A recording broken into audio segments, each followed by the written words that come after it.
Philippe Bourri, vous avez participé de la première aventure des premières radios locales, issues des radios libres, au début des années 80. Aujourd'hui, vous êtes, journaliste à France Info, après avoir été longtemps technicien à Radio France.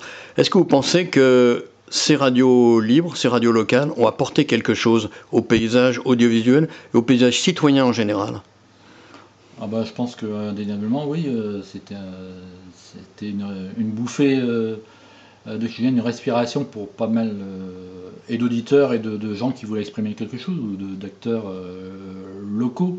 Il n'y avait pas d'endroit, il faut se rappeler quand même qu'avant 81, il y avait 4 radios, le service public et les périphériques, point barre, quoi. Il y a eu quelques expériences de radio pirates par-ci par-là, vite étouffé dans l'œuf, mais ça a été quand même une libération. Il n'y avait pas de voix pour les banlieues, il n'y avait pas de voix pour d'autres formes de culture, ou à la marge.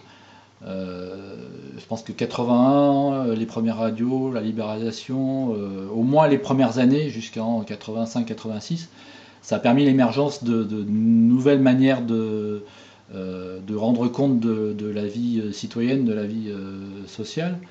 Les mouvements sociaux de l'époque, les mouvements, qu'on dirait altermondialistes maintenant, mais je pense à la marche des beurs, je pense à plein d'activités qui ont eu lieu dans les banlieues, ont eu voix au chapitre grâce aux radios libres, aux radios locales privées, ou à la radio libre de l'époque.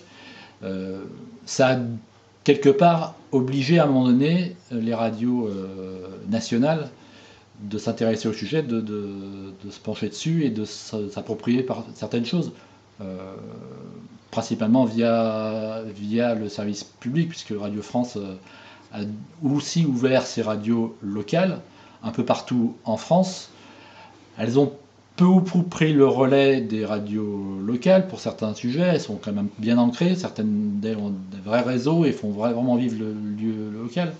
Mais les radios libres qui existent encore dans l'esprit de 81, certaines ont disparu, d'autres ont viré un peu, peut-être plus sur un créneau privé, mais les radios libres qui existent, les radios locales qui perdurent, continuent ce travail essentiel à faire vivre la vie citoyenne et la vie sociale des villes et des quartiers.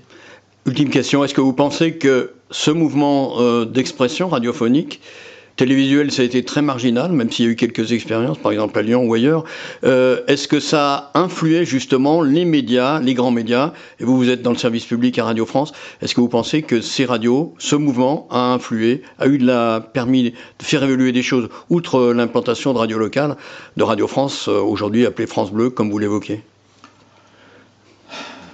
C'est compliqué à répondre oui à 100%. Je pense que quelque part ça les a forcés à regarder un peu plus en profondeur ce qui se passait localement. Les mouvements sociaux, maintenant les radios nationales, je parle pour le service public, les radios privées j'ai plus de mal à avoir un regard dessus, mais on ce regard-là sur les mouvements sociaux. Alors parfois, ça peut paraître un peu caricatural de ce qui se fait sur le service public. On a l'image de médias un peu parisiens, avec un regard un peu parfois qui peut paraître condescendant, mais pour être à l'intérieur, je dirais qu'il y a un travail de terrain fait par les radios locales et par les services reportage des radios nationales qui est important. Les radios en Seine-Saint-Denis, il y a eu un gros travail de fait de terrain dans plein de locales de Radio France. Il y a ce travail qui est fait et qui est retranscrit sur les antennes nationales d'une manière ou d'une autre. Pas suffisamment, parce que l'audience n'est pas la même, parce que les prérogatives, les injonctions ne sont pas les mêmes.